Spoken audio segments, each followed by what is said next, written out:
Terima kasih atas kehadiran Bapak Ibu pada opening meeting audit ini, dan pada opening meeting audit ini akan dijelaskan beberapa poin penting dari proses audit. Tujuan dari audit sertifikasi oleh URS ini adalah untuk menilai kesesuaian penerapan sistem manajemen yang telah diimplementasikan, mengevaluasi efektivitas penerapan sistem manajemen, mengidentifikasi peluang perbaikan, atau opportunity for improvement. Audit ini bukan bertujuan untuk mencari kesalahan, melainkan untuk memberikan penilaian objektif bagi organisasi Anda. Secara umum, proses audit yang akan dilakukan URS adalah sebagai berikut. Metode audit akan dilakukan melalui wawancara oleh auditor URS terhadap personel terkait, pemeriksaan dokumen dan catatan serta observasi langsung terhadap aktivitas di lapangan. Pendekatan audit ini dilakukan dengan metode sampling. Fokus URS adalah pada bukti yang cukup untuk menilai kesesuaian dan efektivitas sistem manajemen. Kriteria dan acuan yang digunakan dalam audit ini meliputi: pertama, standar ISO sesuai yang diimplementasikan. Kedua, persyaratan customer. Ketiga, peraturan dan perundangan yang berlaku. Keempat, kebijakan dan prosedur internal perusahaan. Semua bukti yang ditemukan akan tercatat di laporan audit. Ada beberapa kategori temuan audit, sebagai berikut.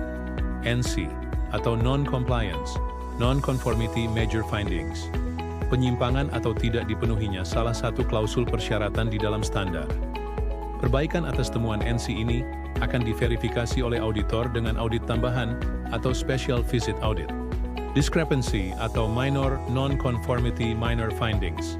Ketidakkonsistenan dalam penerapan persyaratan ISO. Discrepancy ini harus diperbaiki dan bukti perbaikannya, atau corrective action, dikirimkan ke URS. Potential Non-Compliance atau PNC. Temuan PNC ini apabila tidak segera diatasi, berpotensi akan menjadi discrepancy. Untuk PNC ini, tidak perlu mengirimkan bukti perbaikan, tetapi URS akan melakukan verifikasi pada kunjungan audit berikutnya. Opportunity for Improvement, OFI. OFI ini merupakan saran dari auditor untuk improvement, agar implementasi sistem dapat menjadi lebih baik. Selama proses audit, URS perlu melakukan observasi langsung ke lapangan. Oleh karena itu perlu diklarifikasi seandainya ada beberapa hal sebagai berikut. Ada tidaknya kewajiban untuk penggunaan APD atau alat pelindung diri. URS hanya akan memasuki area apabila diizinkan dan dipastikan aman. Jika ada area yang tidak memungkinkan untuk dimasuki, URS dapat menggunakan alternatif lain seperti peninjauan dokumen, rekaman CCTV, foto, atau penjelasan dari personel terkait. Pengambilan sampel data semata-mata hanya untuk keperluan audit. URS berkomitmen untuk menjaga kerahasiaan informasi.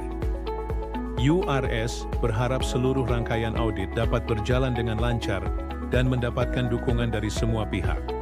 Audit ini bukan untuk mencari kesalahan, melainkan untuk memberikan nilai tambah melalui masukan yang objektif dan membangun.